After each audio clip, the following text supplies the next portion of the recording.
fairly slow and simple lifestyle, it doesn't mean that every day is easy or perfect. It's really normal to not always be okay. I noticed that these things kind of come and go. Sometimes the best way to go through them is just to go through them. So give yourself grace and just know that this too shall pass. The bird noises today.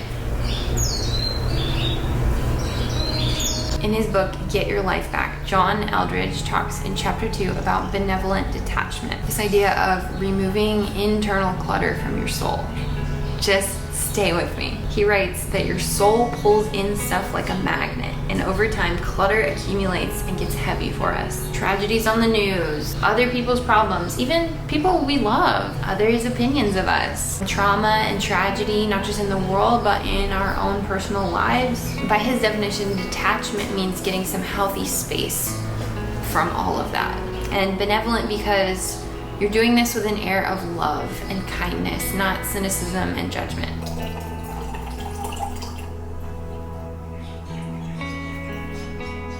In Matthew 11:28, Jesus says, "Come to me, and I will give you rest, and you'll recover your life.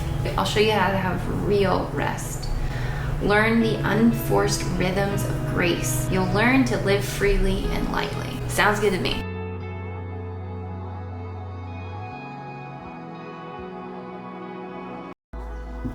Okay, time for a walk. I'm in a season of heavy stress. Unpopular opinion, but I tend to let my exercise regimen just go.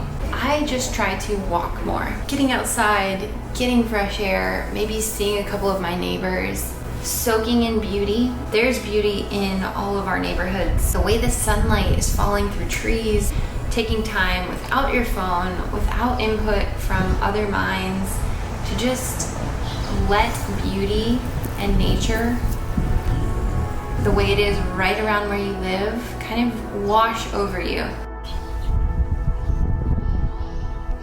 Sometimes we just kind of punish ourselves through exercise.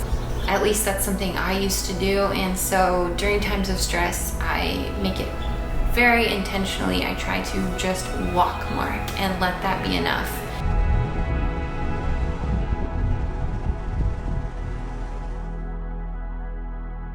Tears are full of cortisol, and so by crying, we're literally cleansing and detoxifying and ridding ourselves of these stress hormones and allowing our body to come back into natural equilibrium. We're so uncomfortable with being uncomfortable that I don't think we always let ourselves cry when our body is like literally asking for this release. Just saying, you might feel real good after.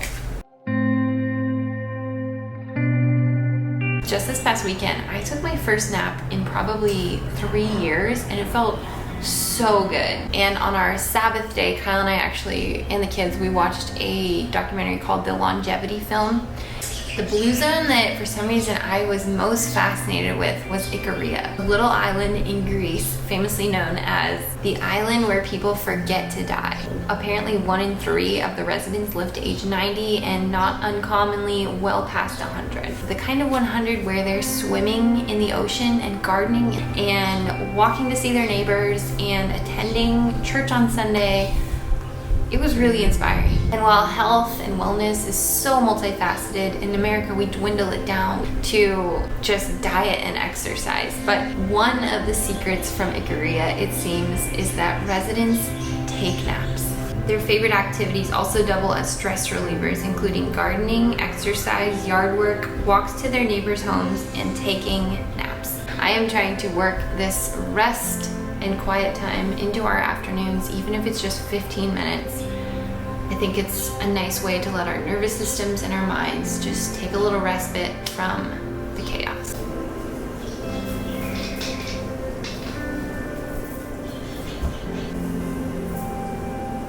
Even if you can only find 15 minutes to just declutter your junk drawer today, sometimes it feels good to take a little bit of action. That immediate gratification of knowing you got something done, something about that is very satisfying and feels good. I really hope that this video is just a breath of fresh air. I know how it is out there. Just know you're not alone. Thanks for watching. I'll see you in my next video.